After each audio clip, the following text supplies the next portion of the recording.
Alors, le coup d'État en Turquie, c'est le coup d'État en Turquie. Il faut dialectiser la phrase sur les deux positions. On reviendra après sur la Turquie dans un second temps, mais il faut poser la question du coup d'État dans le cadre du développement des forces productives de l'aliénation et dans le cadre justement de l'essor du fétichisme de la marchandise. On a, dans la longue histoire aliénatoire du capital, des coups d'État où une fraction hors pouvoir, par le biais de complicité dans les méandres du pouvoir, renverse le pouvoir et devient le pouvoir.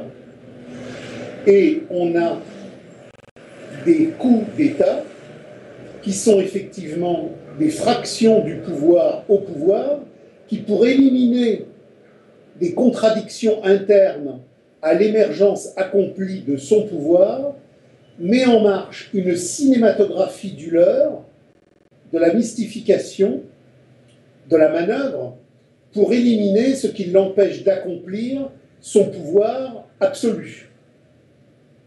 Donc, on a connu dans l'Antiquité romaine des coups d'État où une fraction sénatoriale renversait une autre fraction sénatoriale. Mais on a connu dans le développement du capital des coups d'État manqués qui étaient des coups d'État manqués réussis. Il y a donc une dialectique qui signale que ce qui doit réussir doit avoir l'apparence du réussir, mais doit en fin de compte manquer son objectif. Avant d'en arriver à la Russie, je prendrai donc deux exemples significatifs. Le coup d'État manqué de Terrero en Espagne en 1981 et le coup d'État manqué en Russie de 1991. En 1981, en Espagne, nous avons une structuration capitaliste très particulière où se mélangent à la fois l'archaïsme et la modernité, l'antériorité et la postériorité. Juan Carlos et tout l'ancien appareil étatique franquiste doivent franchir un seuil dans la modernité capitalistique qui va les permettre d'intégrer l'Europe moderne dans sa version otaniste accomplie, telle que l'Europe de Bruxelles est en train de la mettre en marche. L'Espagne archaïque post-franquiste doit être liquidée. Quel est le meilleur moyen de liquider, dans le cadre de la restructuration capitaliste, cet espace archaïque qui demeure encore franquiste? C'est que, bien évidemment, il y ait au sein de l'armée, qui est par essence la centralité franquiste de la vieille société espagnole, un coup d'État. On va donc avoir un jour un colonel avec son joli pistolet qui rentre au Cortés, qui tire un coup en l'air, les députés se mettent tous à quatre pattes par terre, et on nous dit qu'il y a un coup d'État franquiste qui veut faire retourner l'Espagne en arrière. Bien évidemment, le roi prend la parole, il appelle la population, les forces armées à une mobilisation de défense de la démocratie. Ainsi, la dictature démocratique du profit peut liquider les secteurs archaïques qui empêchent l'apothéose moderniste du capital. L'armée espagnole organise une gigantesque purge, l'État espagnol organise une gigantesque purge, et tous les secteurs archaïques franquistes, désormais démodés, sont liquidés, et l'Espagne rentre dans la modernité démocratique du capital parfait, en ayant, à partir de là, franchi le cap qui permet de l'associer pleinement à l'Europe bruxelloise en constitution, sous le giron démocratique de l'OTAN et de Washington. Donc, le coup d'État de Terrero n'est pas un coup d'État qui a échoué. Le coup d'État de Terrero est un coup d'État démocratico-Juan Carlos, force démocratique du capital, qui a réussi. Il faut donc dialectiquement toujours en revenir à Hegel et à cette problématique méthodologique essentielle. La vérité s'inscrit toujours en négatif des apparences. On repart sur Marx et on repart sur Guy Debord, et on comprend que le langage étatique, le langage du secret étatique, est par essence manœuvre, manipulation, inversion, falsification.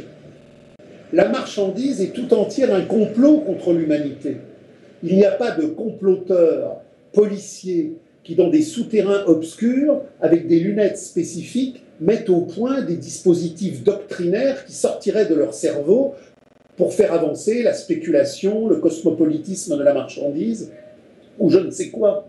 Il y a l'immanence marchande du capitalisme, qui est un complot permanent contre la réalité, qui est un complot permanent contre la vraie vie des hommes, et qui donc produit de manière régulière des sauts qualitatifs où le capital parachève son mouvement de domination réelle pour aboutir à la domination réelle totalement réalisée. Et donc, le coup d'État de Terrero permet la pleine entrée de l'Espagne dans la modernité dictatoriale du capitalisme démocratique. 91, nous sommes à l'autre bout de l'Europe, nous sommes dans le cadre, là encore, des restructurations capitalistes, du vieux capitalisme bolchevique stalinien qui est en voie de régression et de mort, et on a une problématique contradictoire entre Gorbatchev, Helsinki d'un côté, même si Gorbatchev et Helsinki sont en conflit l'un avec l'autre, mais là, il y aura effectivement une union commune, et on a un putsch militaire qui va échouer et qui représente les secteurs les plus archaïques de l'ancienne armée rouge. Quelle est la lisibilité dialectique, quelle est l'intelligence critique pour comprendre ce putsch de 91?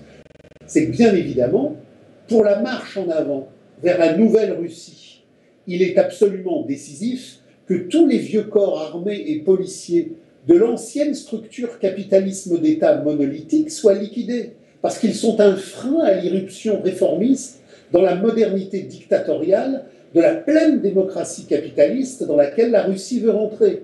Donc, on va laisser faire, organiser, coordonner, faire gesticulation, organisation, orchestration, et à un moment donné, de cet été 91, les secteurs les plus archaïques de l'armée soviétique vont entreprendre un putsch militaire contre Gorbatchev, et contre Gorbatchev et contre Helsinki, qui sont effectivement en situation de sainte alliance pour briser ce processus, on comprendra dans les méandres souterrains où l'apparence doit être retournée pour que l'on en saisisse la vérité, que ce putsch qui a échoué est en fin de compte un putsch dont l'échec est la réussite du clan Gorbatchev-Helsinki pour la modernisation capitalistique.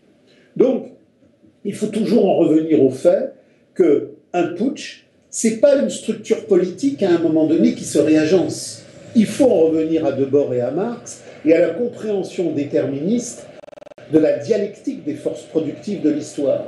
C'est la dialectique des forces productives de l'aliénation historique qui produit les grandes déterminations historiques de la nécessité qui, ici et maintenant, organise la reconversion, la restructuration, le redéploiement.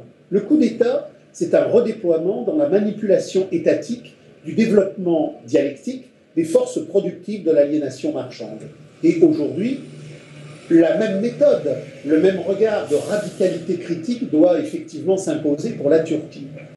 La Turquie, c'est une gigantesque hétérogénéité qui, depuis Atatürk, a basculé dans la modernité sur un terrain archaïque, économique, politique et religieux. Il y a donc toujours eu des tensions considérables entre la Turquie d'avant et la Turquie de demain, telles qu'elles étaient justement cristallisées et synthétisées dans la Turquie de l'aujourd'hui, qui devait concilier ces contradictions de plus en plus irréconciliables. On a une armée turque qui, dans la longue durée, depuis les années 30, est donc kémaliste. Le kémalisme, c'est une vision républicaine qui, au fil du temps, a été totalement eutanisée dans le giron américain. Il faut toujours se souvenir que la Turquie, c'est le bras armé oriental de l'appareil militaire américain. C'est le bras armé oriental qui a tous les droits, qui a des pouvoirs gigantesques, qui a des fonds gigantesques, et c'est d'ailleurs un allié tellement privilégié qu'on lui tolère l'annexion de Chypre Nord, qu'on lui tolère l'invasion de Chypre, qu'on lui tolère les déportations de populations grecques, qu'on lui tolère l'invasion et la transplantation de paysans anatoliens dans la Chypre grecque du Nord. Bref, Ankara a toujours eu un droit très spécifique et très privilégié dans le giron américain. Et donc, on a une armée turque qui est extrêmement otanisée, On a une armée turque qui a un passé républicain dit laïque, en entendant que le laïcisme turc n'a rien à voir avec le laïcisme occidental, puisque c'est un laïcisme coranique. On neutralise la puissance religieuse islamique pour en faire une sous-dépendance de l'appareil d'État, mais on chasse des millions de Grecs en 1924 parce qu'ils sont chrétiens. C'est donc pas un laïcisme qui équilibre les divergences religieuses, c'est un laïcisme unitaire qui ne considère que la Turquie ne peut être que coranique, mais qu'il faut briser l'autonomie coranique dans un appareil d'État qui se l'assujettit. Donc le kémalisme, c'est un laïcisme très particulier. Mais au fil du temps, bien évidemment, au fur et à mesure que pour briser toutes les velléités baasistes, nassériennes, laïques, arabes, il a fallu réislamiser l'Orient. Je rappelle que la réislamisation de l'Orient, c'est les frères musulmans en Égypte avec le MI6 et le MI5, c'est la CIA en Afghanistan, c'est la CIA en Iran, c'est la CIA en Irak, bref. Le passage d'un continent arabe laïco-baassiste dans les années 60 à une frondaison gigantesque de ressourcements islamiques et islamiques radicaux, c'est bien évidemment la tentative impérialiste américaine qui a dépensé des milliards et des milliards pour asservir l'Orient dans un retour à l'islam qui fait chape de plomb et qui bloque toute intelligence radicale possible. On a donc une armée turque qui, au fil du temps, s'est modifiée, parce que la société turque s'est modifiée, et on a une armée turque qui s'est progressivement de plus en plus islamisée en sous-jacence, mais qui ne s'est pas islamisée de manière homogène. Parce que je rappelle à vos auditeurs que l'islam turc, il est pluriel, il est contradictoire. On a les alévis, on a les sunnites, on a les courants soufis, on a les confréries. C'est donc un islam qui est contradictoire, qui est pluriel, et qui est entré contradictoirement et pluriellement dans l'armée. On a donc aujourd'hui, dans le temps présent, qui précède le coup d'État, qui, comme le coup d'État de 81 en Espagne, ou comme le coup d'État de 91 en Russie, doit s'analyser comme un coup d'État échoué, mais réussi, puisque c'est une manipulation étatique dans la reconversion et le redéploiement. On a donc de multiples secteurs dans l'armée qui échappaient à la fermeture définitive du pouvoir absolu erdoganien. Et on a eu des procès dans l'armée déjà depuis des années et des années. D'autres procès étaient en préparation. Il était donc nécessaire, pour l'interne, de purger tout ce qui faisait commandement intérieur multipolaire et qui empêchait l'homogénéisation centraliste. Et dans le même temps, puisqu'il faut en revenir à la dialectique des forces productives de l'histoire, dans le cadre de la crise économique généralisée du capital, la baisse du taux de profit, la saturation des marchés, l'explosion géopolitique de tous les espaces qui sont bien évidemment médiés et déterminés par ce développement des forces productives, on a le chaos syrien-irakien organisé par l'empire américano-israélien depuis 1990 et la première guerre du Golfe, mais qui n'a pas cessé de se généraliser, de se tendre, de se surtendre et de se surdéployer. Et on a aujourd'hui une antinomie radicale en Turquie dans la problématique Daesh, armée turque. Tous les auditeurs et tous les gens qui nous écoutent, qui nous regardent et qui ont lu Marx et qui ont lu Debord savent que le terrorisme étatique est une production industrielle de la crise capitaliste contemporaine, à l'époque achevée de la baisse du taux de profit la plus magistrale et la plus gigantesque. Il est donc important de revenir à ce lieu essentiel de la crise de la baisse du taux de profit, l'explosion géopolitique du monde oriental, la déstructuration complète de la Syrie et de l'Irak.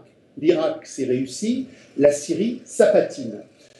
Il a donc fallu créer, après Al-Qaïda, Daesh, et en créant Daesh, on a créé bien évidemment cette pulvérisation particulière et assez problématique qui renvoie à des problèmes qui existent depuis des années et des années dans la géographie politique et sociale turque, c'est le problème kurde. il faut bien s'imaginer que le tiers terminal de la partie orientale de la Turquie, c'est un territoire kurde. C'est un territoire kurde étendu, puisque dans le cadre des grands massacres où on a liquidé les Arméniens, les Kurdes ont pris les territoires arméniens. Les Kurdes ont donc des territoires kurdes et des territoires arméniens, et ils ont donc toute la partie orientale terminale de la géographie turque, et ils ont, dans le grand débordement qui poursuit, toute la partie nord de la Syrie et toute la partie nord de l'Irak. Les Américains jouent sur deux tableaux par le biais du Mossad et de la CIA. Je rappelle que le clan Barzani, c'est-à-dire cette chefferie féodale kurde, est lié à la CIA et au Mossad depuis des années et des années. Ça remonte au Shah d'Iran, ça remonte à avant Saddam Hussein.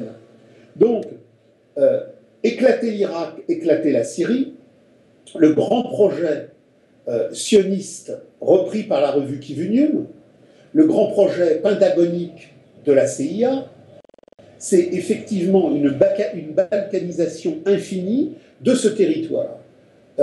Il faut qu'entre le Tigre et l'Euphrate, Israël soit assuré d'une prédominance stratégique exclusive. On a donc éclaté l'Irak et on essaye d'éclater la Syrie. L'un des projets essentiels de Tel Aviv et de Washington, ça a toujours été de créer un Kurdistan autonome, puisque ce Kurdistan autonome ne serait finalement qu'une province américo-israélienne du développement de la marchandise yankee sur le monde. Toutefois, créer ce Kurdistan, ça implique un rajout de synthèse qui va fusionner la partie irakienne, la partie syrienne et la partie turque. On a donc suscité Daesh pour éclater ce monde-là, mais on a suscité en même temps ce monde-là à travers la résurgence de l'irrédentisme kurde. On a donc une contradiction majeure. L'Amérique et Israël soutiennent Daesh pour l'éclatement de la région, tout en soutenant l'éventualité d'un Kurdistan. Il y a une première contradiction dialectique dans le mouvement des forces productives de l'aliénation, c'est que Daesh et les Kurdes sont radicalement antinomiques. Mais derrière cette antinomie, on a derrière Daesh, Erdogan et les secteurs islamiques de l'armée turque qui sont en situation de conflit absolu avec les Kurdes, puisque toute émergence autonome d'un Kurdistan sous une forme ou sous une autre va empiéter ce fameux tiers terminal de la Turquie. Donc on a cette contradiction absolue. La Turquie soutient Daesh, la Turquie veut l'éclatement de l'Irak et de la Syrie, mais elle ne veut surtout pas du Kurdistan. Les Israéliens et les Américains veulent l'émergence de Daesh et veulent l'émergence du Kurdistan. Et quand le Kurdistan et Daesh s'affrontent, on a des bombardements microscopiques de stabilisation de zone. Quand l'Amérique vous dit qu'elle attaque Daesh, l'Amérique vous dit ce que vous disent les secteurs de toute police urbaine contemporaine quand elles font une descente dans un quartier de trafic de drogue. La police n'intervient pas pour abolir le trafic de drogue, elle intervient pour le réguler. Quand l'armée américaine intervient en Syrie ou en Irak, elle intervient pour réguler Daesh, elle n'intervient pas pour détruire Daesh, puisqu'elle a créé Daesh pour écraser la Syrie. Il y a donc une problématique de difficulté méticuleuse, parce que rien n'est jamais homogène dans le développement du capital. Il y a une explosion d'hétérogénéité qui fait que la CIA doit à la fois aider les Kurdes et aider Daesh, mais dans le même temps, la Turquie ne peut pas supporter l'idée d'une implantation des Kurdes, et elle doit donc, à partir de là, avoir une politique d'équilibre par rapport au grand mentor américain et par rapport à ses soucis particuliers dans son implantation géographique spécifique. Il y a donc des contradictions montantes dans l'état-major de l'armée, il y a donc des contradictions montantes dans la société civile turque, il y a cette conflictualité sociale qui en plus vient de la crise généralisée du capital, parce que Erdogan a considérablement libéralisé la société turque des pesanteurs étatiques kémaliste antérieure. Il y a eu donc un mouvement artificiel de développement commercial et économique, de rénovation de la société turque, mais qui aujourd'hui bute, la crise universelle du capital bute dans chaque sphère géographique du capital. La société turque a donc des difficultés majeures dans le cadre des forces productives de développement économique de son aliénation spécifique, et l'armée turque, dans la longue durée contradictoire de son histoire, posait aujourd'hui un problème de navigation à l'État turc. Il fallait absolument produire, et pas simplement dans l'armée turque, mais dans la magistrature turque, dans la police turque, une gigantesque purge, un gigantesque nettoyage, pour que dans la période de crise intensive que l'on va connaître, tant au niveau social qu'au niveau stratégique local, Erdogan, qui est en grave difficulté potentielle à venir, puisse avoir entre les mains un outil de répression suffisamment opératoire. Donc le coup d'État, c'est effectivement un coup d'État qui a échoué, et c'est parce qu'il a échoué qu'il a réussi, parce qu'il permet, comme en 91 en Russie, comme en 81 en Espagne, une restructuration majeure de tout l'appareil étatique de l'aliénation capitaliste. Alors, l'attentat de Nice, là encore, il y a deux manières.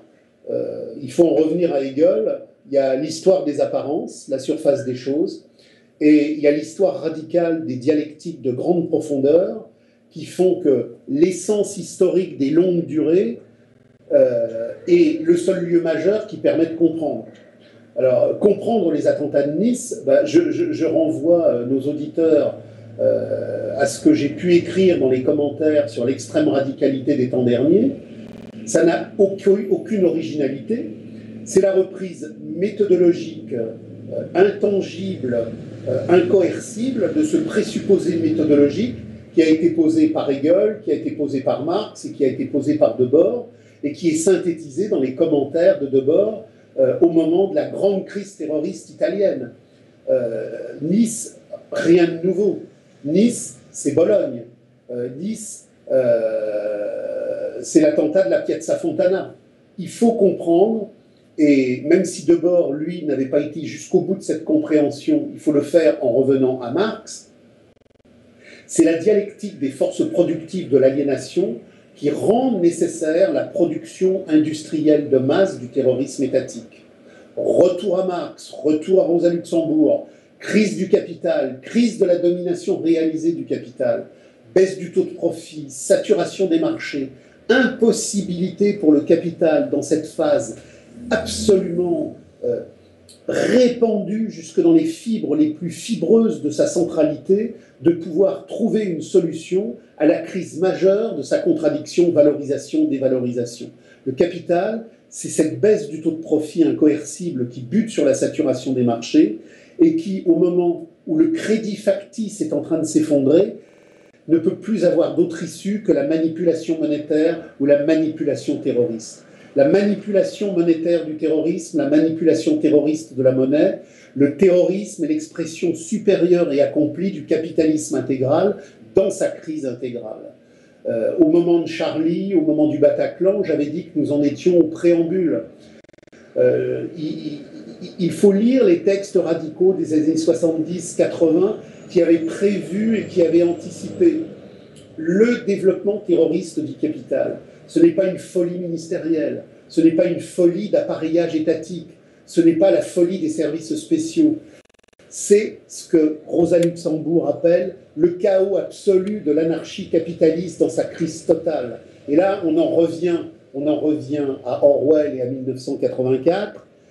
Les bombes qui étaient posées dans Londres étaient posées par le gouvernement lui-même pour maintenir la population dans la peur, de telle sorte que le rapport de la crise à elle-même ne soit pas analysé d'une manière subversive. La loi El Khomri, on n'en est qu'au début de la grande précarisation. Toutes les luttes auxquelles nous avons assisté depuis des mois et des mois, qui ont été torpillées par le syndicalisme, par la gauche du capital, par l'extrême gauche du capital, n'ont produit qu'une première phase de déliquescence, c'est la phase du malaise. Pour le moment, l'appareil d'État, et quand je parle d'appareil d'État, je ne parle pas des serviteurs locaux de chaque province atlantiste. c'est-à-dire le gouvernement allemand, le gouvernement français, le gouvernement italien, qui ne sont que des ambassadeurs de la grande gouvernance du gouvernement du spectacle mondial. Il faut bien comprendre que Hollande n'a pas de pouvoir, Valls n'a pas de pouvoir, aucun chef d'État aujourd'hui n'a du pouvoir parce qu'il y a un État dans l'État et il y a derrière l'état de superficie, l'état des profondeurs de la crise de la baisse du taux de profit. Ce qui organise le terrorisme contemporain, c'est la crise de la baisse du taux de profit, c'est l'immanence aliénatoire de la marchandise. Les services qui, au fin fond de la chaîne, constituent les secteurs d'opération technique ne sont effectivement que des serviteurs, que des larbins, que des organisateurs techniques de derniers résultats. C'est l'immanence de la marchandise. Comprendre le terrorisme contemporain, c'est en revenir à Debord, c'est en revenir à Marx, c'est en revenir à Hegel, c'est comprendre toute la problématique de la conscience fausse, c'est comprendre le fétichisme de la marchandise, c'est comprendre que le terrorisme est le spectacle terroriste du fétichisme de la marchandise en crise insurmontable. Le capital n'a pas d'issue. Les années qui viennent seront des années d'intense radicalité explosive. La lutte des classes va se réveiller. Ce que nous avons vu au moment de la loi El Khomri, c'est du rien du tout. C'est du petit mouvement initial, c'est du petit malaise préfiguratif. Nous allons vers des mai 68 de longue intensité, de rage barricadière explosive, féroce. Le capital n'a pas de conscience, le capital n'a pas d'histoire, il n'a pas d'intelligence, mais il a un instinct. Et il a cet instinct que nous allons vers les grandes fractures. De la même manière que le terrorisme sert à ressouder toutes les provinces de l'OTAN autour du grand centre pentagonique de la dictature mondiale de la marchandise américaine, il y a cette peur, il y a cette hantise de la lutte de classe radicale qui va naître, et c'est ce que Debord avait très bien compris et qu'il a inauguré à travers toute la grève sauvage italienne pour analyser le meurtre de Moro, pour analyser la Piazza Fontana, pour analyser l'attentat de Bologne. Le terrorisme étatique du gouvernement du spectacle mondial marche sur deux jambes. La première jambe, c'est otaniser la province européenne. Toujours plus otaniser la province européenne. Et on a tué Moro en Italie parce qu'il était un des derniers pôles de résistance à l'ordre de l'OTAN, parce qu'il assumait le projet géopolitique d'une Italie non alignée. On a donc tué Moro parce qu'il faut otaniser l'Europe et que la colonie américaine de l'Amérique, qui est son plus grand ennemi concurrentiel en matière de haute technologie, doit être détruite. On ne va pas le détruire par des bombardements intensifs avec des B-52, on va le détruire par des manipulations monétaires, par des infiltrations bruxelloises, par la signature du TAFTA, par l'inféodation à l'ordre européen de la Commission européenne et par le terrorisme de la terreur qui fait que toutes les classes politiques sont au garde à vous devant la nécessité d'un ordre sécuritaire atlantiste. Mais dans le même temps, il ne faut pas s'en arrêter là. Il faut toujours avoir la vision qu'avait eu Debord derrière la mort d'Aldo Moro. Il y a cette lutte de classe qui va renaître.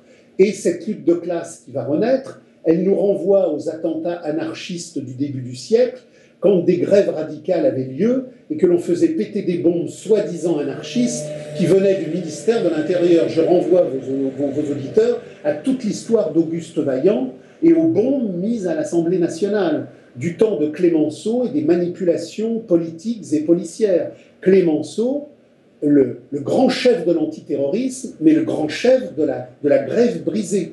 Donc, ayons bien en vision, en intelligence, toute cette problématique.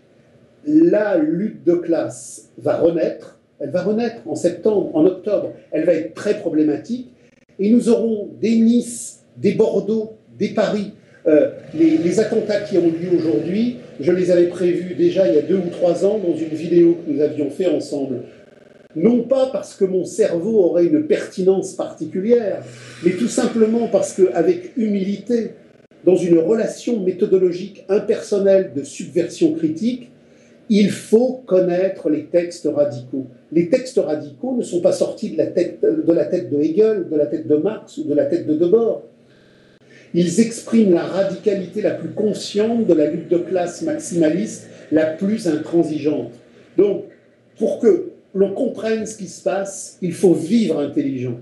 Que vos auditeurs aillent lire Debord, les commentaires sur la société du spectacle, qu'ils lisent Lettres contre l'avoir, qu'ils lisent les commentaires, qu'ils s'imprègnent de tout ce qui nous ramène à Marx et à Debord. Tout a été écrit, tout a été écrit. Les attentats d'hier étaient prévus, ceux de demain sont prévisibles et tout se tient parce que c'est la dialectique déterministe des forces productives de l'aliénation qui rend nécessaire, au moment de la crise terminale du capital, l'explosion de la manipulation monétaire et l'explosion de la manipulation terroriste. Le terrorisme veut tuer la lutte des classes, c'est à la lutte des classes de tuer le terrorisme. Oui, parce que en fait, le truc, c'est que Marx, apparemment, il renverse Hegel, mais du coup, j'ai du mal, quand je lis, par exemple, quand je lisais la phénoménologie de l'esprit, j'ai du mal à saisir où est-ce que se situe la scission pratique entre Marx et Hegel, quoi. Mais il y a une scission, mais alors justement, c'est ça qu'il faudrait discuter. Il y a une scission, mais il y a une scission qui est en même temps une Aufhebung, parce que Marx, toute sa vie, a buté. Il passe des Grundrisse au capital, du capital et Grundrisse, il passe de l'argent à la marchandise, et finalement, il dit d'ailleurs dans son introduction au Capital et dans sa correspondance avec Engels, ce qui m'a fait sortir de ce dilemme, c'est la relecture de la logique de Hegel, un vieil exemplaire que j'avais de Bakounine, qui m'a enfin ouvert le chemin méthodologique. Et la science de la logique, c'est le développement de la phénoménologie de l'esprit, puisqu'au bout de la phénoménologie de l'esprit, vous avez, après la raison et l'entendement, le passage à l'esprit absolu et à la vraie logique. D'accord. Et donc, si vous voulez, la science de la logique, la grande logique, c'est le développement conceptuel de la rationalité historique en mouvement. Ok. Et alors, c'est le texte le plus imbitable. La phénoménologie de l'esprit, c'est du pipi à côté. Oui, je sais, vous m'aviez dit ça. Non, mais si vous voulez, le fond du problème, c'est que quand vous parlez et que je vous parle, nous nous parlons dans un espace linguistique, et cet espace linguistique est un espace historique. Il traduit à la fois la langue de l'histoire et l'histoire de la langue. Il n'est pas neutre, cet espace. Et vous avez un moment décisif dans la phénoménologie de l'esprit, qui est déjà posé dans la préface, mais qui va revenir tout au cours du texte et qui va même constituer un chapitre, c'est cette vision radicale qui veut que la culture, ce dont nous parlons, à partir de ce dont nous parlons, d'où nous venons et où nous allons, est le champ historique de l'étrangeté de l'homme à lui-même. Quand il parle de l'expérience, c'est ça ? En tout temps, Hegel, dès lors qu'il nous parle dans la phénoménologie de l'esprit, nous parle de quelque chose de très simple, mais qui est très compliqué à cause de l'aliénation du monde. La phénoménologie de l'esprit, c'est le savoir de l'expérience de la conscience qui prend conscience d'elle-même, dans la conscience d'elle-même historique, comme conscience historique d'elle-même. Et je prends conscience de ça par tout un trajet qui me fait passer dans un trajet de culture qui s'appelle l'étrangeté de l'homme à lui-même. L'étrangeté, l'étrangéité, c'est-à-dire l'aliénation. Qu'est-ce que l'aliénation ? C'est alienus. Je suis aliéné, vous êtes aliéné, nous sommes tous aliénés parce que nous sommes autres que nous-mêmes. La culture, c'est ce par quoi l'homme aliéné avance dans le parcours de l'histoire. La culture, c'est le cheminement de l'aliénation qui fait que nous sommes tous étrangers à nous-mêmes et étrangers à tous les autres. Donc, quand je prends la phénoménologie de l'esprit, je suis obligé de comprendre que tout ce que je vois, tout ce que je ressens, tout ce que je perçois, tout ce que j'analyse, tout ce que je vais échafauder a lieu dans le territoire de la culture, qui est le territoire de l'aliénation où l'homme est étranger à lui-même. Et on en revient à cette fameuse formule qui éclaire tout. La vérité s'inscrit toujours en négatif des apparences. Quand je vous rencontre, quand je me rencontre, quand je vois la vie, quand je vois l'histoire, quand je rencontre l'amour, la cuisine, quand je rencontre l'État, quand je rencontre le travail, je rencontre un apparaître. Je perçois cet apparaître. Mais cet apparaître, il n'est que la forme première de quelque chose de plus profond, de quelque chose de plus substantiel qui est derrière. Toute la dialectique aliénatoire de la philosophie occidentale à partir d'Aristote et de Platon, elle est binaire. Tout est binaire. Il y a le vrai et il y a le faux. Hegel va faire exploser cette réalité binaire en retournant au présocratique en disant il n'y a pas le vrai et le faux, il y a la vérité qui rend compte du dialogue que le faux et le vrai ont entre eux. La perception de la phénoménologie de l'esprit nous sort de l'enfermement binaire dans lequel nous étions et nous bascule dans la triade. L'en-soi, le pour-soi, le revenu à soi. Et donc, à partir de là, chaque fois que je parle de quelque chose, je parle de quelque chose qu'il y a derrière. Il y a l'apparaître et il y a l'essence. Et le concept, c'est la dynamique historique par laquelle l'apparaître renvoie à l'essence et l'essence renvoie à l'apparaître.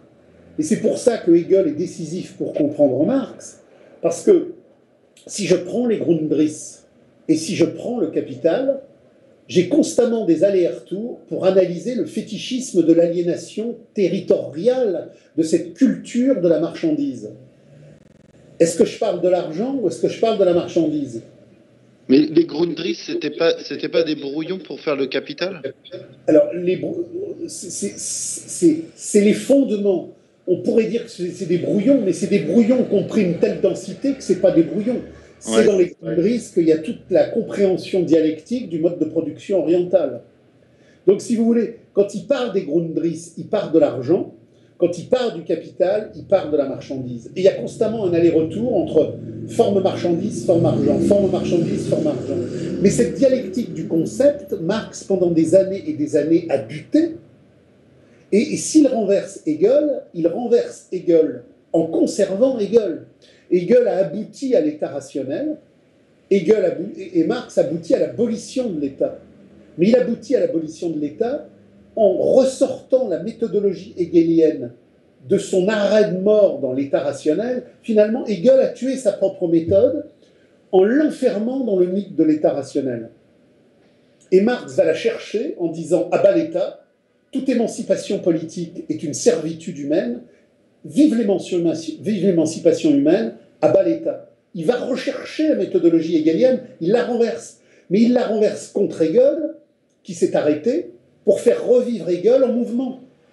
Et c'est pour ça que dans l'introduction au Capital, il positionne ce fameux texte méthodologique où, parlant d'abord à Engels, il lui a dit Grundrisse, capital, capital, Grundrisse, argent, marchandise, marchandise, argent. J'arrive pas finalement à synthétiser le concept. Et il le synthétise parce qu'il relie la logique, la grande logique de Hegel, qui n'est que le prolongement dialectique le plus subversif de la phénoménologie de l'esprit. Donc, il a remis Hegel sur les pieds, il est sorti des méandres intellectuels de l'état rationnel impossible, et il retrouve la rationalité subversive du mouvement réel, qui fait que d'un seul coup, la phénoménologie du fétichisme de la marchandise s'éclaire. Mais pour bien comprendre la phénoménologie de l'esprit, il faut comprendre qu'au regard des luttes de classe que Marx va théoriser, elle est déjà l'acte préfiguratif premier d'une méthodologie subversive qui peut contenir le fétichisme de la marchandise, puisque quand Hegel dit que toute la culture et toute l'aliénation du monde, il positionne le fait que la révolution, c'est l'acte d'anticulture par lequel on brûlera les livres, parce qu'enfin on pourra jouir. Alors brûler les livres, c'est une image, mais toute l'humanité a écrit parce qu'elle était dépossédée de sa vie. Et toute l'humanité a perçu des actes d'écriture, de comptabilité et de narration parce qu'elle était dépossédée de sa vie dans l'échange. Et c'est par l'acte révolutionnaire de la vraie vie que l'on cessera d'écrire, puisqu'enfin, le naturalisme achevé des manuscrits de 1944 aboutit à la phénoménologie de l'esprit, l'homme, conscience historique de la conscience historique de sa propre histoire, abolit la narration culturelle, il devient l'homme de la jouissance. Il n'y a plus de conscience malheureuse, il y a la conscience enfin heureuse. Mmh. Mais est-ce que du coup, dans la phénoménologie de l'esprit, quand il parle de la conscience malheureuse, est-ce que l'homme aliéné d'aujourd'hui, il peut vraiment accéder à autre chose que la conscience malheureuse, justement? La conscience malheureuse, c'est la rançon du fait que l'homme est privé du savoir de l'existence, de son élaboration historique et de sa jouissance cosmique. Pourquoi moi, dans mon activité philo-analytique, je reçois des gens en questionnement, en inquiétude, en angoisse, en brisure, en fracture?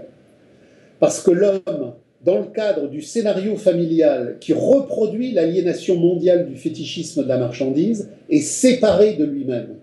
Il est alienus. Il est séparé de lui-même parce qu'au lieu d'avoir une vibration en l'universel, dans la claire compréhension de son histoire, de sa jouissance et de son devenir, il est l'homme brisé, chosifié, réifié, écartelé par le marché narcissique de la représentation des échanges. Qu'est-ce qu'une conscience malheureuse? C'est une conscience qui est séparée de son universel.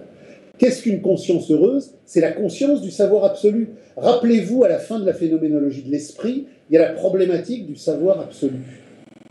Qu'est-ce que le savoir absolu? Je dis toujours, le savoir absolu, ça ne veut pas dire qu'au bout du savoir absolu, je sais faire le pain, réparer les robinets, conduire une voiture, réparer un Airbus, construire un programme informatique. Le savoir absolu, c'est pas le savoir technique aliénatoire de toutes les compétences possibles de la rentabilisation des espaces aliénés. Le savoir absolu, c'est le savoir du tout. Le savoir du tout, c'est la compréhension du devenir de l'absolu comme concept de l'histoire en mouvement. Quand je suis dans le savoir absolu, je comprends que derrière la crise monétaire, il y a le mensonge de la marchandise. Je comprends que derrière la crise terroriste, il y a le mensonge de la marchandise. Je comprends que derrière la démocratie dictatoriale de la valeur, il y a le mensonge de mon incarcération domestiquée dans le fétichisme de la marchandise. Et à partir de ce moment-là, toutes les blessures, fractures de mon scénario familial cessent d'avoir une autonomie fétichiste fausse, puisque je comprends que tout le scénario de ma brisure depuis ma naissance est le déploiement aliénatoire de la totalité du monde. Et quand j'ai enfin conscience de la totalité du monde, je peux avoir conscience de la totalité de mon moi aliéné par l'aliénation du monde. Donc, la conscience malheureuse existe.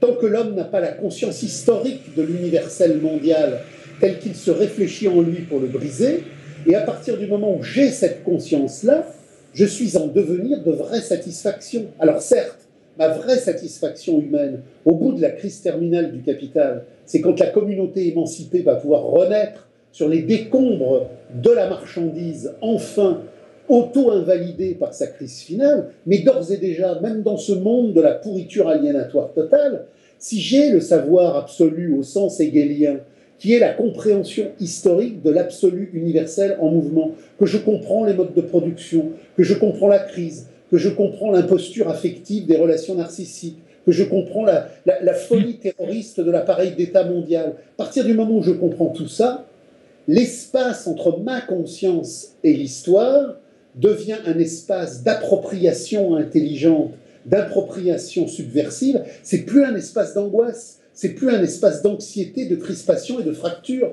L'homme est une conscience malheureuse parce qu'il est dans une conscience qui ne connaît pas l'origine de sa conscience. Et il y a donc deux angoisses. Il y a la conscience qui se saisit d'une angoisse positive, qui va briser le rapport singularité universelle dans la non-compréhension et dans la non-jouissance. Et il y a l'angoisse positive qui nous dit « avance ». Fais œuvre positive de cette angoisse pour te réapproprier l'histoire. Et l'histoire de la conscience malheureuse, elle aboutit au fait que c'est la conscience historique subversive qui fait que je n'ai plus d'angoisse. Certes, dans ce monde pourri, j'ai des inquiétudes, j'ai des difficultés, il y a des pénibilités de tous ordres, affectives, sociales, professionnelles, tout ce que l'on veut, mais l'angoisse, comme resserrement, comme écrasement d'inconnaissance et de non-jouissance, ça n'existe plus comme matraque intérieure qui me tue, ça n'existe plus comme une adversité que je combats et qui fait que j'avance tous les jours parce que par la phénoménologie de l'esprit, j'ai la conscience sachante de tout le devenir du temps mondial. Ça, c'est une chose qui sera décisive. Et elle marquera toute votre existence d'homme. C'est que quand on prend Hegel et quand on prend Marx, qu'on reprend Hegel et qu'on reprend Marx, nous n'avons jamais terminé. C'est une pensée en ricochet, en profondeur, en surgissement, en sursaut, qui fait que le cercle du savoir infini sans arrêt se redéveloppe en spirale de radicalité. Je ne reprends jamais la phénoménologie de l'esprit, la science de la logique, ça doit faire maintenant peut-être 10 fois. Je redécouvre toujours des champs nouveaux. Mais il y a quelque chose qui va être décisif, c'est qu'à un moment donné, vous allez le lire sans avoir besoin de le lire. Qu'est-ce que ça veut dire? Ça veut dire par exemple que je prends Hegel, Phénoménologie de l'esprit, page 223, je commence à lire une ligne, j'ai intégré dans l'antifétichisme de la représentation la logique conceptuelle du mouvement réel et je sais pratiquement les yeux fermés ce qui va venir. La phénoménologie de l'esprit, c'est ce qui fait qu'au-delà des apparences phénoménales, de l'aliénation culturelle, du pouvoir mondial, de ce qui fait la domestication humaine, à un moment donné, je suis d'emblée en toute chose et en tout regard dans la vérité qui s'inscrit en négatif de toutes les apparences premières que je rencontre.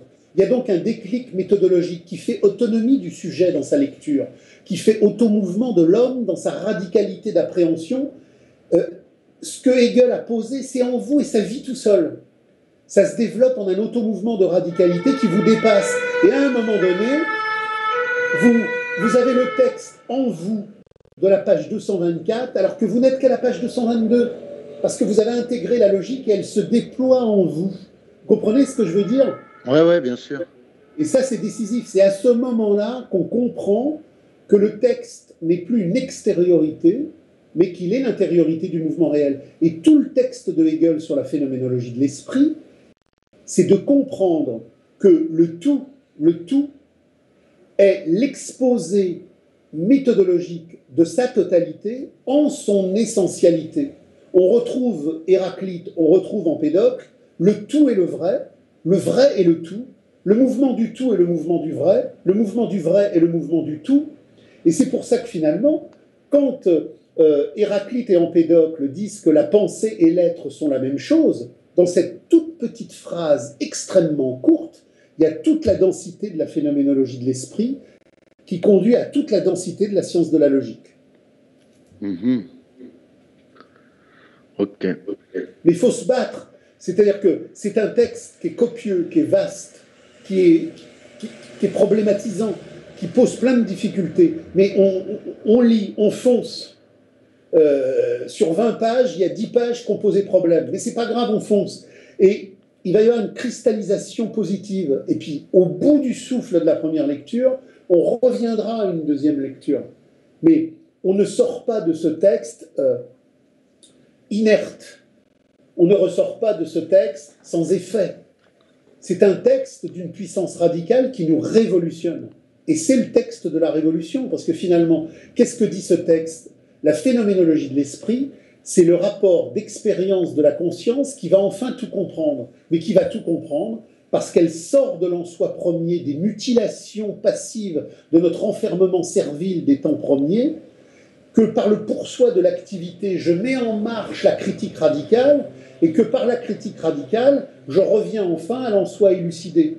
Et toute conscience historique est un en-soi élucidé par le pour-soi qui en est sorti et qui y est revenu. Et c'est vrai pour moi en tant qu'individu, c'est vrai pour le prolétariat qui va s'auto-abolir en revenant en son en-soi élucidé, c'est vrai pour toute l'histoire de l'humanité qui est passée du communisme primitif au développement de la valeur d'échange, qui va s'auto-invalider pour revenir à la communauté première, mais cette fois-ci non pas locale, mais généralisée, universelle. C'est-à-dire le mouvement de la triade, tel que je l'explique en particulier pour l'incarnation du Christ et dans la subversion communiste de toutes les luttes paysannes, dans le passage justement où je parle de l'incarnation en termes hegéliens et de l'incarnation en termes hegéliens qui construit le processus analytique de Marx sur le prolétariat classe en soi, le prolétariat classe pour soi, le prolétariat révolution sociale, tout se tient.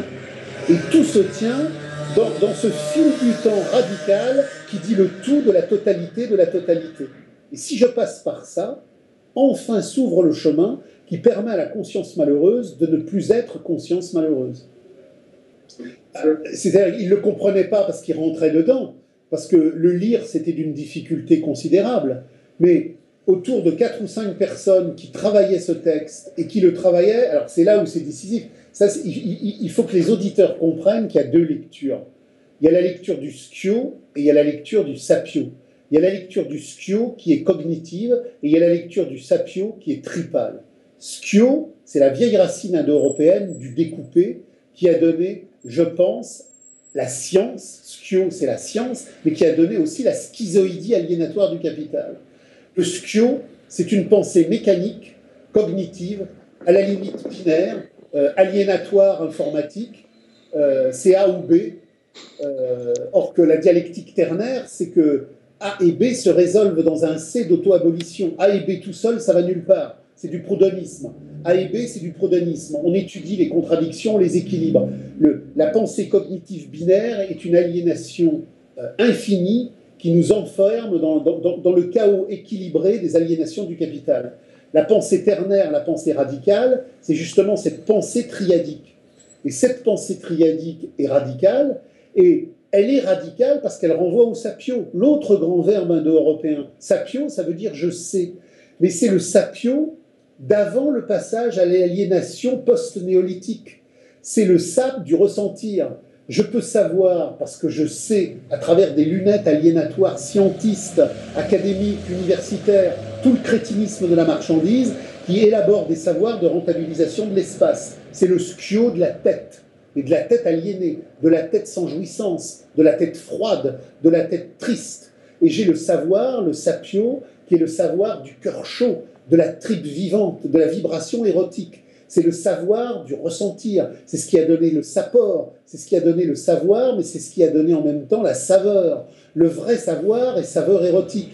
Et donc, cet ouvrier qui, dans un certain nombre de groupes radicaux où nous travaillons Hegel, où nous travaillons Marx, n'avait pas, compte tenu des bagages du crétinisme de la marchandise, la capacité du schio pour rentrer dans le texte de Hegel, qui est imbitable méthodologiquement. Mais il avait la saveur du sapio, la saveur tripale du jouir, pour, dans le cadre d'une discussion ou à 3 ou 4, où non vrai le chemin de la critique, intégrer totalement la phénoménologie de l'esprit, parce que lui, il avait le sapio. Vous avez plein de crétins universitaires dans toute une série de facs mondiales qui se penchent universitairement sur Hegel, mais qui n'y comprennent rien. Hegel, c'est pas un texte. Hegel, c'est une explosion de saveur et de jouissance. Donc vous avez des milliers de crétins universitaires qui ont lu Hegel pour en faire une tombe. Il y a une vraie problématique chez les présocratiques qu'on retrouvera après dans toute la pensée grecque sur le séma et le soma. Alors elle a plein d'adaptations possibles. Séma, c'est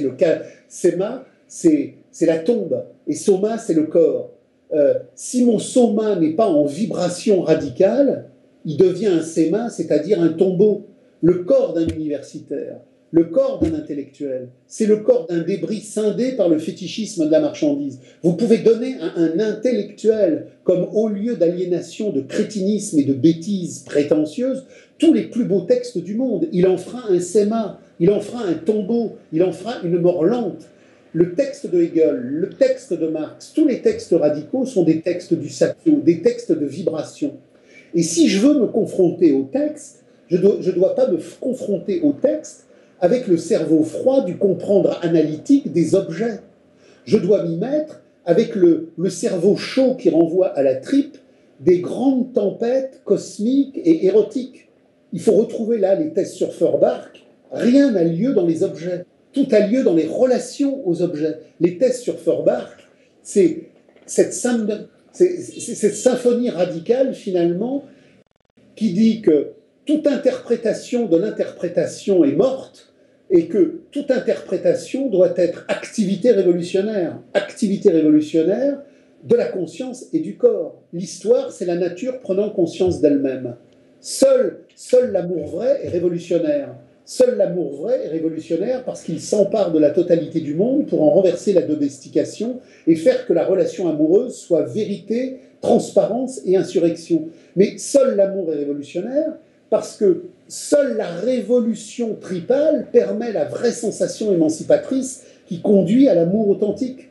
Donc, cet homme qui n'avait pas lu, qui avait des connaissances de lecture extrêmement réduites, qui savait très mal parler français en plus parce qu'il était d'origine étrangère, dans le cadre d'une confrontation méthodologique sur le sapio, il avait la subversion radicale. Et vous avez des gens qui vont pouvoir lire la phénoménologie de l'esprit pendant des années et des années d'Hippocagne, de Cagne et d'Ulm. Ce seront toujours des cadavres ambulants qui n'en comprendront jamais la sève érotique radicale.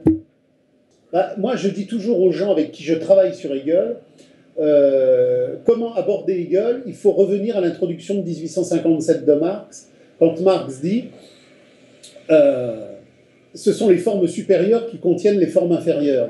L'anatomie de l'homme est la clé de l'anatomie du singe, et c'est le stade terminal du capitalisme qui contient tous les stades inférieurs du capitalisme et tous les stades pré-capitalistes qui ont fait antécédence au capitalisme inférieur. C'est parce que je vis aujourd'hui dans le capitalisme intégral que je comprends la révolution néolithique. C'est donc parce qu'aujourd'hui j'ai été au bout de Marx, abolissant le marxisme et restaurant le projet communiste radical contre toutes les fractions politiques et économiques de l'ultra-gauche à l'ultra-droite du capital, que je comprends Marx.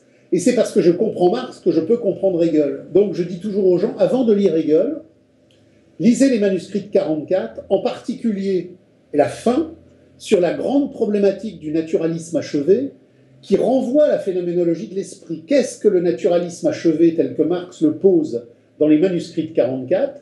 C'est la vision subversive de Hegel dans la phénoménologie de l'esprit, réappropriée par la lutte de classe intelligente et intransigeante du prolétariat mondial. Hegel a écrit en un temps où le prolétariat mondial était en dessin, en pré-parcours, en pré-développement.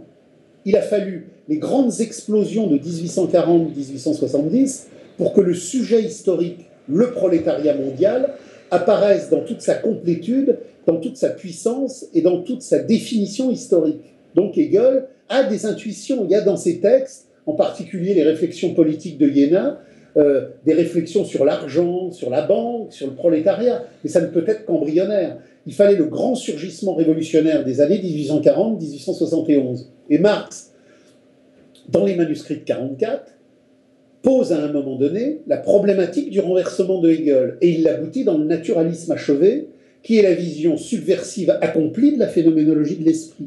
Donc moi je conseille à nos auditeurs de lire les manuscrits de 44, et à partir des manuscrits de 44, qui sont la forme supérieure des manuscrits de 43, d'aller ensuite sur la critique de l'état hegelien de Marx.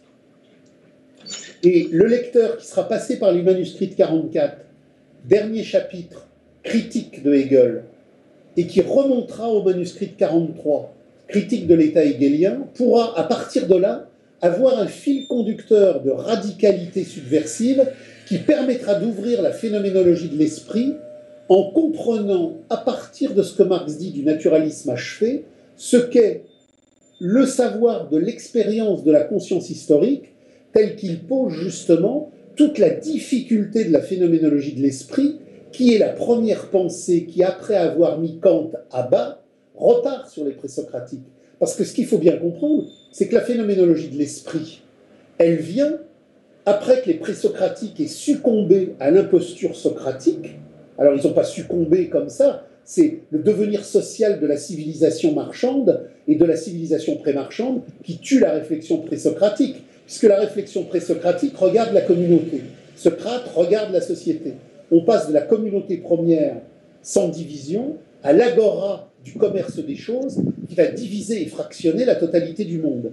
Donc, à partir de Socrate jusqu'à Kant, on a la vaste symphonie du découpé aliénatoire des faux savoirs.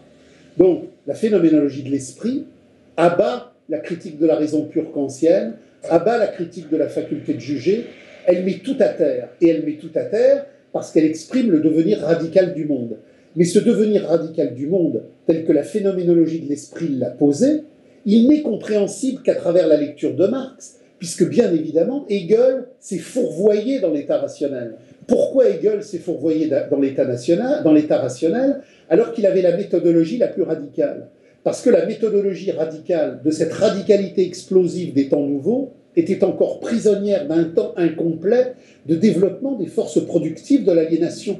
Hegel a produit toute la radicalité possible à l'époque de Hegel, mais il s'enferme, il s'enferre et il s'enterre dans l'état rationnel. Il faut donc les textes de 1843 et les textes de 1844 de Marx pour faire péter cette paralysie, et c'est en faisant péter cette paralysie qu'on peut revenir à la phénoménologie de l'esprit en la comprenant en tant qu'elle est le devenir radical de quelque chose qui va au-delà. Si je lis la phénoménologie de l'esprit et que je n'ai pas une vision subversive, je ne comprends rien, puisque la phénoménologie de l'esprit, c'est le regard qui me dit qu'il y a toujours quelque chose derrière ce qui est de plus important que ce qui apparaît en premier. La phénoménologie de l'esprit me dit que tout ce qui apparaît n'est qu'un apparaître qui n'a pas en lui-même sa logique de subsistance, d'émergence et de développement. Il faut que j'aille derrière, il faut que j'aille creuser derrière l'apparaître pour trouver l'essence. L'essence, c'est le nœud matriciel qui produit l'apparence. Mais ce n'est pas l'apparence qui est le vrai radical de la réalité historique totale. C'est le dialogue entre l'apparence et l'essence qui passe par le concept comme noyau organique du développement de toute l'histoire de l'histoire. Et je ne peux comprendre ça que si j'ai le regard subversif, manuscrit de 44, critique de l'état hegelien, et quand j'ai cette base-là, je peux enfin ouvrir la phénoménologie de l'esprit dans une vision qui n'est pas critino-universitaire, mais qui est subversivo-ontologique. Bien sûr, la nature ne se cache pas.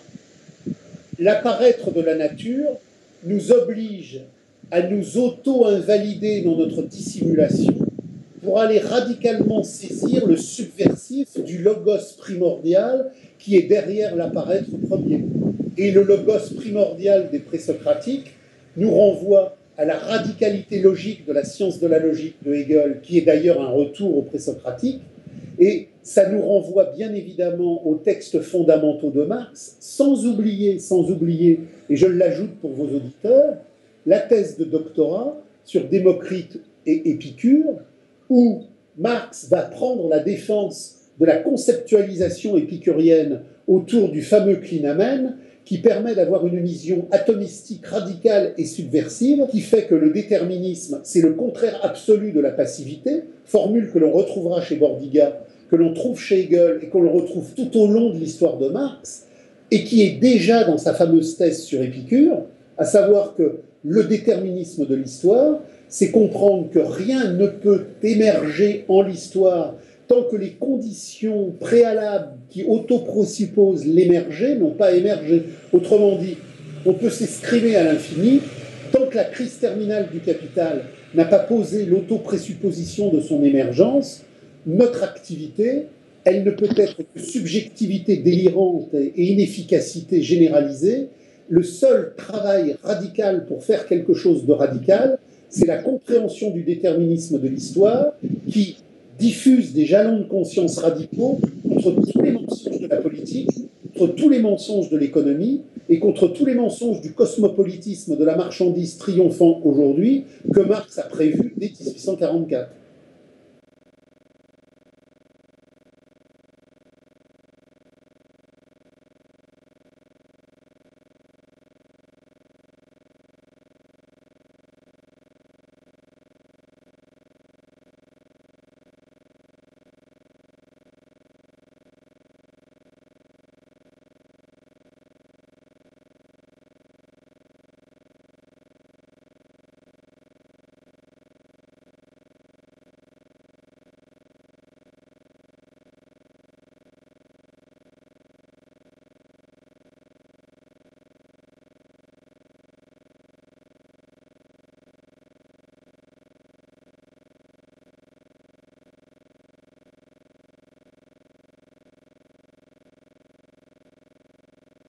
On prend la phrase et on peut faire ça, et vous verrez que la phrase, elle appelle un déployé absolument incroyable, parce que cette phrase qui est un condensé, qui est une synthèse, elle est la cristallisation d'un déplié qui est infini si justement on comprend le noyau rationnel. Il y a l'écorce et il y a le noyau. l'intégralité de nos existences aliénées sont condamnées à l'écorce. Personne ne rentre dans le noyau. Et c'est pour ça qu'il y a aliénation. Pourquoi, quand les gens regardent le journal de 20 heures, ils sont aliénés? Ils sont aliénés parce que c'est la reproduction aliénatoire du fétichisme de la marchandise qui cristallise l'écorce, l'apparaître externe. Et c'est là où il y a une critique radicale qu'il faut faire de la désinformation. Le système n'est pas mensonge parce qu'il est technique de désinformation. Le système est mensonge parce qu'il est fétichisme de la marchandise. Et tous les naïfs incomplets du crétinisme de la marchandise et du crétinisme de la contre-information médiatique n'ont pas compris que c'est le médiatisme en tant que tel qui est imposture. Le médiatisme est imposture par essence. Les médias sont par nature imposture cristallisée à l'écorce. Un média ne peut pas faire de phénoménologie de l'esprit radical sur la conscience profonde de l'histoire profonde. Donc, il y a une opposition radicale entre les médias, même les médias dits de contre-réinformation. La réinformation, la contre-réinformation, tout ce que vous voulez, c'est toujours de l'écorce qui parle à l'écorce, de l'apparaître qui parle à l'apparaître. L'attentat terroriste n'est pas un complot technique et médiatique. L'attentat terroriste est une immanence de la marchandise, du noyau impersonnel qui met en mouvement la dialectique des forces productives aliénatoires. Il n'y a pas des spécialistes techniques, médiatiques, manipulateurs de l'écorce. Et je ne comprends rien si je ne vais pas au noyau radical de l'immanence du fétichisme de la marchandise. Et tout ça est dans la phénoménologie de l'esprit. La phénoménologie de l'esprit nous conduit à deux bords, les commentaires sur la société du spectacle, qui nous ramène au livre 1 du Capital, le fétichisme de la marchandise, qui nous ramène à la science de la logique de Hegel, qui nous ramène au présocratique. Et moi, je n'ai aucune spécificité. Ce que j'ai écrit là dans les commentaires, c'est parce que plein de gens m'ont dit c'est compliqué, ces allers-retours, Hegel, Marx. On aimerait qu'on nous explique pourquoi tout a été dit. Donc dans les commentaires, j'explique pourquoi tout a été dit, et qu'il faut partir sur Hegel, et qu'il faut partir sur Marx. Mais les gens peuvent passer des heures, des nuits sur les forums à regarder des vidéos, à regarder des images, à décrypter ce qui dans l'écorce d'une vidéo ne va pas parce que le camion blanc s'est arrêté là, etc. Tout ça, on s'en fout, dit Debord. Tout ça, on s'en fout, dit Marx. Ce qui compte, c'est la compréhension du noyau rationnel. On ne comprend pas ce qui se passe parce qu'on va avec une loupe étudier ce qui se passe. Ça, c'est de l'empirie crétine. On comprend ce qui se passe parce que dans la compréhension de la conscience du savoir absolu tel que c'est posé dans la phénoménologie de l'esprit, on a compris le concept du tout des forces productives de l'histoire. Et là, on n'a plus besoin d'aller avec sa loupe sur le terrain pour vérifier ce qui s'est dit ou ce qui ne s'est pas dit. On sait par avance ce qui va se passer, parce que c'est la crise universelle du taux de profit et c'est la décadence accomplie du capitalisme intégral. Ben, le germe, si vous voulez, le germe chez Hegel de l'histoire d'universel, ça renvoie bien évidemment au présocratique sur cette vision conceptuelle et ontologique qu'il y a deux temporalités. Il y a la temporalité chronologique, passé, présent, futur. Et il y a la temporalité conceptuelle de la dialectique des forces productives, futur en tant que premier temps, futur avant présent, futur avant passé. Pourquoi? Parce que ce que Marx a très bien compris, c'est que l'abomination du capitalisme intégral contemporain, dans le cadre du fétichisme universel de la marchandise, c'est contenu et c'est précontenu dans la révolution néolithique. De la même manière que Hegel a compris que l'état rationnel moderne est contenu dans les premières sphères politiques archaïques de l'Antiquité première. Tout le futur est contenu dans le développement premier. À partir du moment où on comprend ça, on comprend la dialectique déterministe. De la même manière que le capitalisme en domination formelle est occasionnellement terroriste. L'attentat de Sarajevo, c'est un moment du développement du capital. Ce que montre Marx dans le chaos de la baisse du taux de profit, et c'est ce que reprendra Rosa Luxembourg dans sa fameuse expression « le capital réalisé, le capital de la décadence, c'est l'anarchie », ça veut dire qu'aujourd'hui, le terrorisme n'est plus simplement un outil passager, il devient la permanence endémique de la crise du système totalitaire de l'argent en mouvement, parce que l'argent en mouvement et le mouvement de sa possibilité devenant impossible. La crise valorisation-dévalorisation, cette contradiction gigantesque, aboutit aujourd'hui à ce que le capital ne peut plus développer son développement que par la terreur de masse. La terreur de masse n'est pas un outil technique qui est sorti de quelques combinaisons politiciennes. C'est l'immanence stratégique de l'automouvement des forces productives, du développement de l'aliénation capitaliste au moment le plus abouti de sa décadence achevée. Et ça nous renvoie à Hegel et aux présocratiques pour revenir élucider les commentaires sur la société du spectacle et le capital et les Grundrisse. Tout se tient dans une articulation logique.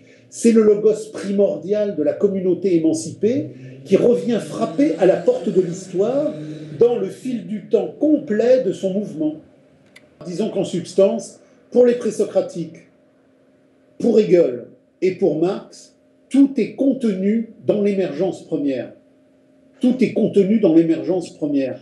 Je le dis souvent avec les patients que je reçois en consultation individuelle, quand j'ai un couple devant moi qui vient quelque part marquer par la consultation l'acte d'angoisse terminale de ce couple en totale décrépitude, il y a tout un travail des profondeurs à mettre en marge d'un point de vue dialectique pour qu'on comprenne que dans le premier baiser, dans toutes les illusions du désir de la séduction, et là on est en plein dans la phénoménologie de l'esprit, il y avait toute la déchéance ultime du vide premier qui était simplement mis en scénographie par le fétichisme de la représentation, mais tout était contenu à la fin. Tout était contenu à la fin. Quand Constantinople en 1492 tombe sous le poids de Soliman, tout ça est contenu dans la première Byzance archaïque qui s'est constituée au carrefour de l'Asie mineure et de l'Europe comme petit village en gigantesque croissance, puis en cité de vaste floraison. Tout le début contient toute la fin. C'est donc la fin qui est dans le début. Pour vous et moi en tant qu'individus, pour l'histoire de toute l'histoire universelle, pour tous les champs continentaux. Et ce présupposé méthodologique, c'est l'expérience de la conscience qui le fait jaillir dans le tintement dialectique des profondeurs du déployé historique. Qu'est-ce que le destin? C'est la destination. Où vais-je? Où vais-je? Je vais... Alors les gens vous diront, à travers une vision à rebrousse-poil et donc qui voit les choses à l'envers, que le déterminisme serait une vision laïque de la providence. Mais non, c'est l'inverse, dit Marx. C'est précisément parce que dans les temps encore mythologiques et religieux, l'homme ne pouvait pas aboutir à la compréhension objective de la destination, qu'il a créé un concept ambigu, le destin, mais dans le destin, il y a déjà, dans le cadre du développement des forces productives de la radicalité, la compréhension magique de la destination. De la même manière qu'il y a dans les religions, toutes les religions de la radicalité indo-européenne dans la lutte de classe radicale, contrairement aux autres continents, n'ont pas simplement voulu à un moment donné améliorer les choses des biens de ce monde, elles ont voulu positionner l'abolition des biens de ce monde. Ça ne veut pas dire que le communisme de demain, dans sa radicalité, est une laïcisation de la religion pagano-christique du communisme premier. C'est l'inverse. Le communisme pagano-christique du début était une vision mystique du communisme objectif de demain. Et c'est pareil pour le déterminisme, c'est pareil pour la destination. Les hommes ont toujours su qu'ils avaient une destination, mais ils n'avaient pas les outils méthodologiques pour le comprendre. Donc ils le mystifiaient dans le destin. Mais c'était déjà la préfiguration de ce que Marx et de Hegel ont compris, c'est-à-dire le plan de vie de l'espèce. Quand Bordiga dit le communisme est le plan de vie de l'espèce, il dit que c'est la destination obligée. Quand, passant du communisme premier, on a erré dans la longue dictature de la valeur d'échange en mouvement jusqu'au capitalisme intégral, que ça se retourne et qu'on retrouve le communisme premier, mais cette fois-ci non pas étriqué et localiste, mais universel et conscient, l'homme a enfin atteint sa destination. Mais cette destination, elle était contenue depuis le début, mais elle ne pouvait pas se réaliser tant que l'horreur marchande n'avait pas universalisé les forces productives, pour aboutir à ce point où la conscience fausse étant universelle, la matrice de la crise va pouvoir la renverser pour faire jaillir la conscience vraie universelle. Justement, moi je voulais revenir sur une chose que vous disiez tout à l'heure par rapport aux vidéos sur Internet que tous les gens regardent de manière fétichiste, on va dire. Et du coup, ça, dire aux gens qu'il faut aller lire Hegel, je ne sais pas si les gens ils vont pouvoir justement faire le parallèle entre, justement, vu qu'ils regardent des vidéos où le vocabulaire est très simple et la réception de l'information est facile, retourner dans Hegel, c'est justement c'est aller au total inverse de... Oui, mais alors là, Guillaume, la question que vous me posez, elle est décisive. C'est la question de la maturité, de l'énergie, de l'authenticité et de la radicalité. Si je suis dans mon fauteuil et que j'ai, dans le long poids du crétinisme aliénatoire de ma passivité, des prétentions narcissiques à être un peu moins débile que tous les débiles de l'aliénation marchande mondiale, et que je regarde un peu de vidéos, mais qu'après je dis « oh, c'est bien compliqué, on s'arrête là ». Je suis encore pire que l'aliéné le plus aliéné, puisque je ne fais pas une critique du spectacle, je fais du spectacle critique. Oui, je suis d'accord. Ouais. Le problème, c'est il existe une sélection naturelle dans le développement de la crise du capital et dans l'émergence de la conscience subversive. Je suis conscience malheureuse parce que l'aliénation du monde pèse en moi et qu'elle me mange. Est-ce que je veux simplement de temps en temps décorer ma solitude et mes piétinements narcissiques en regardant une vidéo qui me permet de dire que moi je comprends un peu ce qui se passe, ou est-ce que j'ouvre le champ de la plénitude? Si vous voulez, je dis aux gens, lisez les textes que j'ai faits, c'est un début, lisez Debord, lisez tout ça, mais si vous voulez aller au bout de la matrice radicale, vous ne pouvez pas faire l'économie de Hegel, sauf bien évidemment, à considérer que vous avez une conscience critique à temps partiel. Oui, bien sûr. Parce que ma conscience critique, vous savez, il y a des gens qui se disent on ne va pas se prendre la tête tout le temps. Ouais, donc, il y a des gens qui considèrent qu'ils vont se prendre la tête un peu, c'est pas trop difficile, ils vont regarder une vidéo, puis alors comme c'est des forums, ils vont tous aller déverser leur égocentrisme narcissique qui n'a aucun intérêt, parce qu'il faut faire la critique de ces forums, quels qu'ils soient. C'est la dernière métastase du fétichisme de la marchandise. Je ne connais rien, je sais rien, j'ai vu un bout de vidéo, j'ai lu un bout de prospectus, j'ai un morceau d'angoisse, je secoue tout ça dans ma poivrière, je mets ça sur ma feuille, je tape sur mon clavier et j'émets une pensée personnelle. Et tout ça, c'est la merde de l'économie politique, dit Marx. On s'en fout de vos pensées personnelles. Vos pensées personnelles, c'est la duplication de l'aliénation du monde. Ça pue, c'est moche et c'est rance. Soyez radicaux, trouvez votre jouissance, émergez, surgissez. Chaque instant doit vous faire grandir, chaque jour doit vous faire surgir. À chaque instant, ce que je vois sur une vidéo, ça doit multiplier mon appétit, mon appétence à l'infini. Je dois sans arrêt farfouiller, creuser, vérifier. Ouais, si je fais pas ça, je suis un moribond. Donc du coup, mais ça peut être aussi des jalons de conscience pour les gens qui cherchent l'éveil aussi, justement. Oui, mais le problème, c'est si je m'arrête à ça, je suis un abruti. Ouais. La vidéo de 5 minutes qui fait flash, elle est extrêmement importante. Elle est extrêmement importante parce qu'elle fait déclic dans l'inconscience, dans la conscience, dans le malaise et dans l'énergie des hommes. Donc les petites vidéos, c'est génial. Ça ouvre un chemin. Mais le mec qui, au bout de 6 mois, est toujours sur les petites vidéos, c'est un crétin. Ouais, je comprends. Mais justement... Je vais pas mourir dans les petites vidéos. Moi, quand j'ai eu 12 et 15... Quand j'ai commencé à bouger, à l'époque, il n'y avait pas de vidéo. J'étais entre 12 et 14 ans, il y avait eu 68, j'étais en ébullition intérieure, je suis tombé sur un tract, j'ai pris un deuxième tract, je suis tombé sur un troisième tract, j'ai acheté un journal, j'ai acheté un deuxième journal, puis ça montait, parce qu'il y avait la rage du vouloir vivre. Je ne suis pas resté avec mon petit tract. Donc, ouais, bien sûr. Mais justement, les vidéos sortent du cimetière des vidéos. Lisez, creusez. Sans sera, vous serez des crétins savants, mais vous ne serez pas des hommes d'intelligence et des hommes de vie. On fait 4 ou 5 vidéos sur le terrorisme et sur la crise du capital. Bon, je ne demande pas aux gens d'aller lire spécifiquement les commentaires sur l'extrême radicalité, parce que c'est moi qui l'ai lu. Mais le type qui au bout de 4 ou 5 vidéos n'a pas été s'acheter le petit folio à 3 euros de bord, commentaire sur la société du spectacle, il veut vraiment rien comprendre. C'est le mec qui se masturbe dans l'apparence de l'écume des choses pour dire à sa copine, tu vois, moi j'ai compris, le terrorisme, il y a autre chose derrière. Non, faut sortir de cette empirie première qui est d'un crétinisme absolu et qui ne fait que reproduire le crétinisme de la marchandise universitaire en chambre.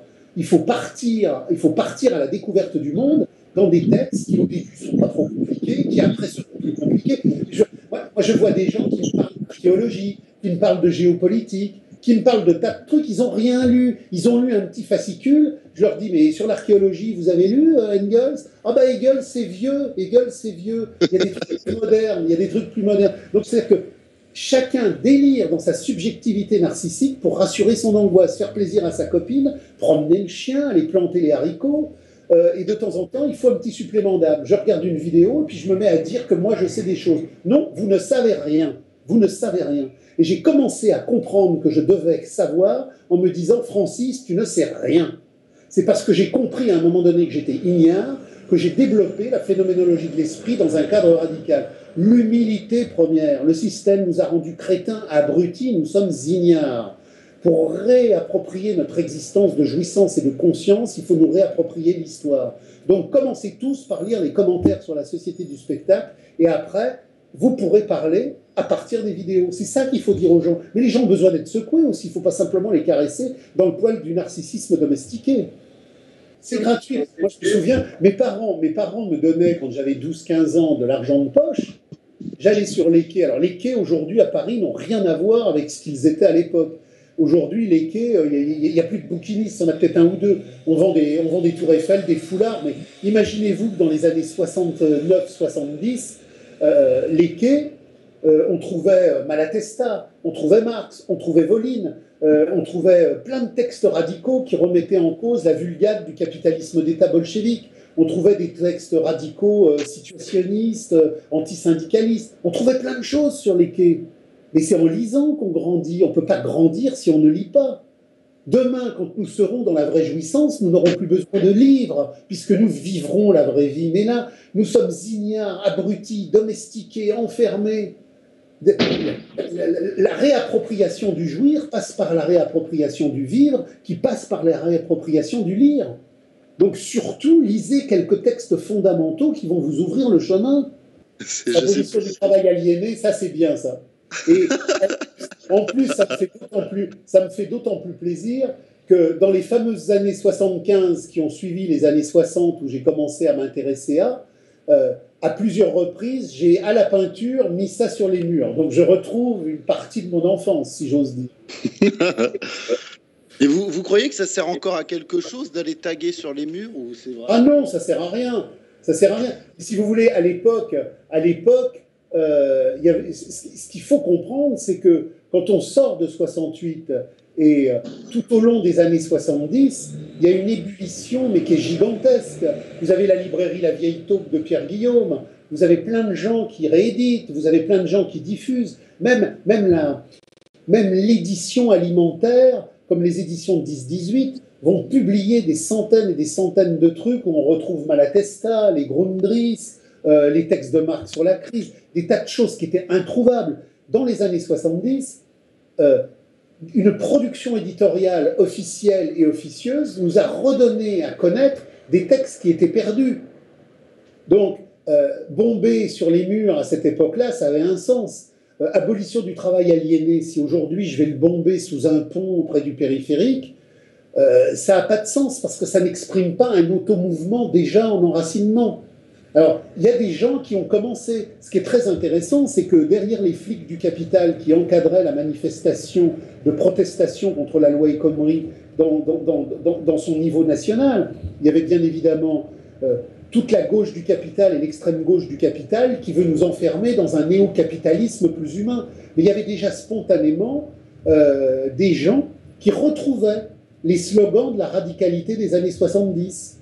Moi, j'ai vu à plusieurs reprises, parce que j'ai été dans différents endroits où les gens parlaient, où les gens ouvraient des chemins, j'ai vu des gens bomber « Vive la commune sans argent ».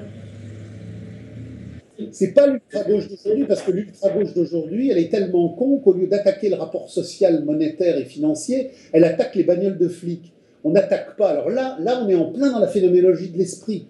La bagnole de flic, c'est l'apparaître le plus rudimentaire du mouvement du capital. Brûler une bagnole de flic, ça n'a aucun rapport critique si je ne suis pas en phase insurrectionnelle dans le cadre d'une occupation d'usine, etc. Lyncher deux flics tout seuls dans leur bagnole, c'est l'acte le plus réactionnaire qui soit. Donc cette ultra-gauche-là, c'est bien l'ultra-gauche du capital. C'est-à-dire que c'est une ultra-gauche qui fétichise la violence, qui adore l'armée de réserve immigrée et qui ne dénonce jamais le terrorisme d'État. Parce que d'un point de vue radical, du point de vue de la phénoménologie de l'esprit, on a aujourd'hui des lignes de démarcation radicales entre la révolution et la contre-révolution. Toute cette ultra-gauche en décomposition qui a vomi sur Pierre Guillaume et qui a vomi sur la critique radicale de tous les mythes issus de la Seconde Guerre mondiale. Elle s'est restructurée dans l'acceptation de tous les mythes du capitalisme intégral de la phase contemporaine, et en particulier dans l'antiracisme. C'est-à-dire que dans les années 30, vous aviez des groupes radicaux qui dénonçaient l'antifascisme comme pire produit du fascisme. Aujourd'hui, tous les groupes d'ultra-gauche sont pro-immigrés. Autrement dit, l'ultra-gauche aujourd'hui, elle est dans sa manifestation sectaire de groupes et de micro-groupes organisés, où il y a généralement un clampin et sa clampine. Elle est au cul du MEDEF et du capital pour défendre l'armée de réserve immigrée. La section 7 du livre 1, où Marx dit clairement on va remplacer un Yankee par 3 Chinois, elle ne connaît pas. Les textes de Marx qui reprennent justement les textes de Hegel sur le despotisme oriental et sur l'impossibilité d'une conscience radicale venant des continents de temporalité immobile, elle ne connaît pas. Les textes de Marx sur l'Algérie ou sur l'Orient disant que même si la civilisation du capital, c'est terrible, la civilisation du capital va ouvrir à l'Afrique et à l'Orient la possibilité d'une conscience ouverte sur la base d'une révolution européenne radicale, elle ne connaît pas. Donc ce qu'il faut bien comprendre aujourd'hui, c'est que le capital a totalement digéré l'ultra-gauche organisée. Alors c'est un abat l'argent, abat l'État, qui est purement, du point de vue phénoménologique, fétiche de l'apparaître. Et c'est là où Hegel est génial. Parce que la phénoménologie de l'esprit rend possible le fétichisme de la marchandise critiqué par Marx dans le livre 1. Le fétichisme de la marchandise critiqué par Marx dans le livre 1, rapporté à la phénoménologie de l'esprit de Hegel, permet justement de dire l'antifascisme est le pire produit du fascisme, et c'est pour ça qu'à Barcelone en 1937, c'est l'antifascisme qui a été à l'avant-garde de l'extermination des ouvriers du POUM et de la CNT qui refusaient d'obéir à leurs camarades ministres. Et aujourd'hui, c'est effectivement l'antiracisme qui permet d'enrégimenter les gens dans une critique complètement débile et émotionnelle des choses, autrement dit, grâce à ce que Hegel appelle le fétiche de la forme à paraître, l'ultra-gauchiste le plus débile qui dit « à bas l'argent » dit en même temps la même chose que le MEDEF, « immigré, welcome ». Mais ce qu'il faut comprendre, il faut comprendre que la cristallisation négative qui est posée dans l'antifascisme, on l'a déjà à Kronstadt en 1921. Kronstadt 1921, Trotsky fait fusiller les marins de Kronstadt en prétendant que ce sont des gardes blancs. Et en 1937, à Barcelone, les ouvriers barricadiers qui s'insurgent contre la démocratie républicaine et stalinienne du capital sont fusillés et emprisonnés parce qu'on dit que ce sont les membres de la 5e colonne de Franco. Donc, l'ultra-gauche du capital, telle qu'elle est constituée aujourd'hui, et qui est en train de mourir, ce sont les derniers débris métastatiques de la gauche du capital. Elle a le même discours que les flics du capital avaient en 1937 à Barcelone. Et elle est le bras armé du MEDEF pour dire effectivement, le chaos migratoire, c'est pas un chaos organisé par le capital pour tuer la lutte des classes. Le chaos migratoire, c'est la misère du monde que nous devons accueillir en solidarité ouvrière. c'est le contraire de ce que dit Marx dans une annonce officielle qu'il rédige lui-même en 1871, quand il y a des grèves dures en Angleterre et que le patronat anglais fait venir des ouvriers belges. Marx écrit une adresse à nos camarades belges: il faut stopper l'immigration. Tout problème doit être posé du point de vue de la lutte de classe. Et du point de vue de la lutte de classe, l'ultra-gauche actuelle est effectivement le sous-fifre le plus ridicule et le plus nauséabond du MEDEF. J'attire votre attention non seulement pour vous, mais pour vos auditeurs, si on peut en faire participer plusieurs. Les textes les plus décisifs sont les textes les plus difficiles. Pourquoi? Tiens, on découvre un truc élémentaire. Les textes les plus décisifs sont les textes les plus difficiles. Parce que justement, ce que nous explique Hegel dans la phénoménologie de l'esprit, et ce que réexplique Marx dans le Capital, c'est que l'aliénation a construit une complexité écran. L'aliénation est ce par quoi ce que nous voyons n'est pas vu comme il est. Il y a donc entre le regard que nous avons et la réalité regardée un écran, un voile. Avoir la conscience historique du réel, c'est produire l'acte de dévoilement subversif de ce qui est regardé. C'est donc casser le mur de la complexité qui se présente comme une apparence facile. Le sens commun, la vulgate des choses, elle prend pour argent comptant ce qui est vu. L'acte phénoménologique est l'acte de complexité par lequel j'arrache le voile. En fin de compte, les choses ne sont pas simples, elles sont d'une extrême complexité. Il faut donc aller derrière l'écran pour, par l'activité phénoménologique de la critique radicale, montrer que le fétichisme de la marchandise fétichise la totalité du champ en naturalisant les choses et en chosifiant la nature, de telle sorte que tout est vécu à l'envers. Il est bien évident que la personne qui regarde une vidéo de 10 minutes, même si elle a un déclic d'intelligence sur une vidéo qui justement fait simplicité et fait simplification, elle n'a pas l'ouverture à la réalité comprise du monde. Parce que la réalité comprise du monde, derrière ce premier prologue, cette première entrée, elle appelle le plat de résistance. Et le plat de résistance, c'est le dévoiler la grande complexité. Donc c'est dur, il va falloir suer. Moi, la première fois que je me suis mis à la phénoménologie de l'esprit, j'ai rien compris. Je me suis battu pendant des années. J'y suis revenu, je suis reparti. Le Capital, c'est pareil. Donc, celui qui veut avancer pour devenir un homme émancipé, un homme de jouissance et un homme de conscience, il doit se battre, il doit suer, il doit transpirer, il doit souffrir. Parce que aboutir à la compréhension phénoménologique de ce qu'est le fétichisme de la marchandise, c'est faire un gigantesque travail pour aller derrière la complexité du mensonge du monde. Et ça ne se fait pas tout seul.